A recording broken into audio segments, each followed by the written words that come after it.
On my way home from work one day, I drove past a billboard for a gas station that said, "We have the best tasting fountain in town."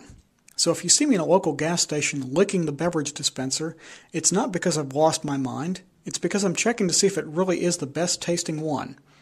And notice that I call it a beverage dispenser, even though the billboard called it a fountain. I would say I hate to quibble over terminology, but the truth is I love to quibble over terminology. And it's not a fountain, it's a beverage dispenser. You can't call an automated device that you use to fill your 99-cent half-gallon Big Glut a fountain, even if what you call the carbonated sugar water you're filling your Big Glut with varies depending on where in the United States you're from. If you're from New England, for instance, you call it soda. In the Midwest, you call it pop. And if you're in the South, you call it Coke, even if it's Pepsi. Unless you're really from the South, in which case it's Coca-Cola. Calling those automated beverage dispensers fountains is an insult to fountains everywhere. Even if real drink fountains, the kind where you could get a handmade ice cream float or malted milk, have gone the way of straw hats and men who wore garters on their sleeves. Remember those? Yeah, me neither. That was a bit before my time. In fact, I think it was before my parents' time, and it may even have been before the time my grandparents were courting and sat around drinking Coca-Cola on their porch in the summers. I would say those were the days, but I really wouldn't know. I can at least say I've tried sarsaparilla. I found a bottle of it in a drink case in a gas station outside of Indiana, and although it probably had an expiration date that predated Orson Welles' War of the Worlds broadcast, or possibly even the publication of H.G. Wells' War of the Worlds, I drank it anyway. I've always associated sarsaparilla with the Old West and men who shot each other over poker games, or for snoring too loud. I was disappointed to find that it tasted just like root beer and didn't make me want to shoot anybody. Although now that I think about it, I should have been disappointed that root beer tasted like sarsaparilla. Did I mention I love to quibble over terminology? At least sarsaparilla has an exotic name that kind of goes with that impossible-to-describe flavor, while root beer tastes neither of beer nor of roots.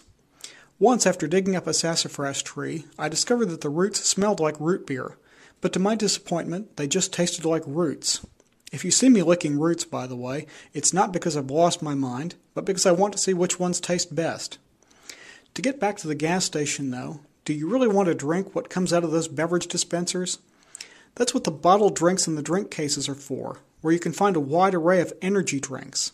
Or you can go to the front counter and get those tiny one-shot bottles of super-powered energy drinks, the ones that have a warning that takes up the entire label and says, "Stop drinking if you experience redness of the skin, a rash, swelling of the lymph nodes, seizures, depression, or spontaneous decapitation." That's not a useful warning for something you drink in a single swallow. Even though they may seem that way, energy drinks really aren't a new phenomenon. They're at least as old as straw hats and wearing garters on your sleeves. When Coca-Cola was first invented, it was made with the cola nut, so drinkers could get a little boost from the caffeine, and cocaine, so drinkers could get a major boost and sit around the soda fountain talking about Clara Bow for 4 days straight. Those were the days when there were no drug regulations, so you could go to the drugstore for everything from Weezer's elbow to micturition of the adenoids, and the pharmacist would whip up a concoction of whatever he had behind the counter, which is different from today when pharmacists scoop pills into little orange bottles, then make you sit there in the waiting area between the blood pressure machine and the condoms because they're too busy talking to each other about last night's episode of The Office to notice that your prescription is for arthritis, which makes opening a child-proof cap impossible. But that's another story. In the old days, while you were waiting for your prescription, you could at least have the soda jerk make you anything from a lemon phosphate to a sarsaparilla. At least you could do that on any day of the week except Sunday. This is true. At one time, people thought carbonated beverages had an intoxicating effect, so they couldn't be sold on Sunday. Hence the invention of the chocolate cake and ice cream combination called a sundae. So you could go into the pharmacy on Sunday and say, "Yeah, I'd like a fountain pen and a half a pound of arsenic and some beef jerky and a bottle of laudanum, some cocaine, a Coca-Cola, and a pocket comb." And the soda jerk behind the counter would say, "I'm sorry, sir, I can't sell you the Coca-Cola. It's Sunday." They were called soda jerks because they had to jerk the handle of the soda dispenser.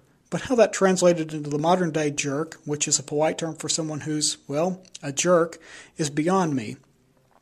To get back to the energy drinks, though, I honestly wonder about the modern popularity of them, especially when they're marketed as a great way to make it through the workday or through your workout.